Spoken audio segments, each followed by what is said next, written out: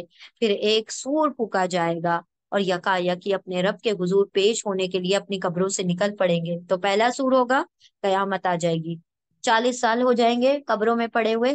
دوسرا سور پھونکا جائے گا، اللہ سبحانہ تعالیٰ کے سامنے کھڑے ہو جائیں گے، یعنی زندہ کرے جائیں گے، دوبارہ ریسریکشن ہوگا۔ گھبرا کر کہیں گے، ارے یہ کس نے ہمیں ہماری خوابگاہوں سے اٹھا کر کھڑا کر دیا؟ ہم تو آرام سے سو رہے تھے، یہ کس نے اٹھا دیا؟ کیا یہ وہی تو نہیں ہے جس کا خدائے رحمان نے وعدہ کیا تھا؟ اور رسولوں کی بات سچی ہی تھی، اب آنکھیں کھل رہی ہے۔ لیکن اب آنکھیں کھلنے کا کوئی فائدہ نہیں۔ حضرت علی رضی اللہ تعالیٰ عنہ نے فرمایا تھا، ساری دنیا سو رہی ہے، جب مریں گے تب جاگ جائیں گے۔ یعنی ابھی تو تمہاری آنکھیں بند ہے نا، آنکھیں کب کھلیں گی؟ جب موت کا دھچکا لگے گا، جب موت کی ہچکی آئے گی، تب تمہاری اصل آنکھیں کھلیں گی۔ ابھی تم سوتے رہو جتنا سونا ہے۔ جب ایسا ہوتا ہے نا، ایگزام سے پہلے خوب سو لیتے ہیں، خوب مزے کر لیتے ہیں، جس دن آخری دن ہوتا ہے ایگزام کا، نہ تیاری کر پاتے ہیں، ایک ایک الگ سا سٹریس دماغ پہ ہوتا ہے، اور نیند اتنی آ رہی ہوتی ہے کہ حد سے زیادہ۔ تو یہ کیا ہے؟ بس وہی آخری دن ہوگا کہ کوئی تیاری نہیں کر پائیں گے، اور کچھ بھی نہیں کر پائیں گے، کوئی عمل نہیں کر پائیں گے، اور اللہ کا عمل ایکسپٹ بھی نہیں کرے گا۔ کیوں؟